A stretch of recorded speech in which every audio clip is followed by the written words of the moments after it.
तुमची बघा इन्फ्लमेशन कुठं सूज असते, मला कुठं बॉडीमध्ये सूज नाही आहे. माझी इम्युनिटी चांगली आहे. तुमची इम्युनिटी डेव्हलप व्हायची प्रोसेस असते. तुमचं बोन फ्रॅक्चर वगैरे होतं की नाही, तर तिथं ते रिपेअर व्हायची प्रोसेस बॉडी तुमचं तुमचं बोन फ्रॅक्चर आपोआप ते करत असते. मग हाडं जुळायचं काम असतं ते.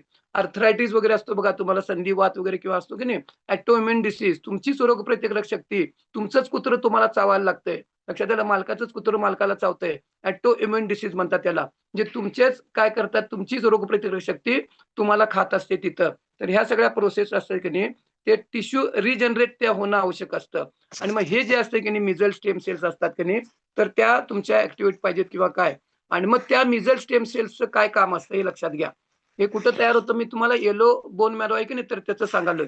मग त्याचं काय काम असतं, या मिझल स्टेम असतात की नाही, ते अँटीऑक्सिडंट प्रॉपर्टी. अँटीऑक्सिडंट म्हणजे निसर्गानं देवानं ही सगळी व्यवस्था आहे की नाही, तुमच्या शरीरामध्ये कचरा, अमुक-तुमुक श्वास घेणार, सोडणार, कचरा तयार होणार. तुम्ही अन्न खाणार-पिणार, तुमच्या अँटीऑक्सिडंट म्हणजे फ्री रॅडिकल त्याला ते तयार होणारच असतात.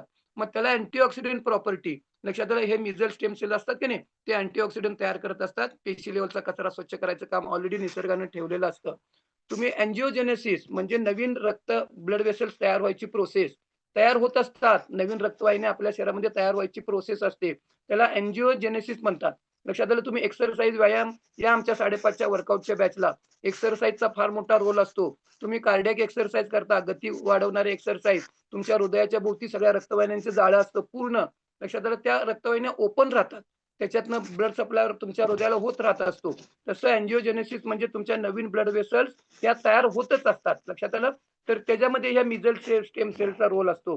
तुमचे इम्युन सिस्टम तुमची कार्यरत राहिलं पाहिजे. रोगप्रतिकारक शक्ती आणि अँटी इन्फ्लमेशन म्हणजे तुमच्या शरीरामध्ये बॉडीमध्ये सूज येते किंवा काय होतं, तर ते कमी करायचं काम नॅचरली ही तुमचं शरीर पण त्या ठिकाणी करत असतं.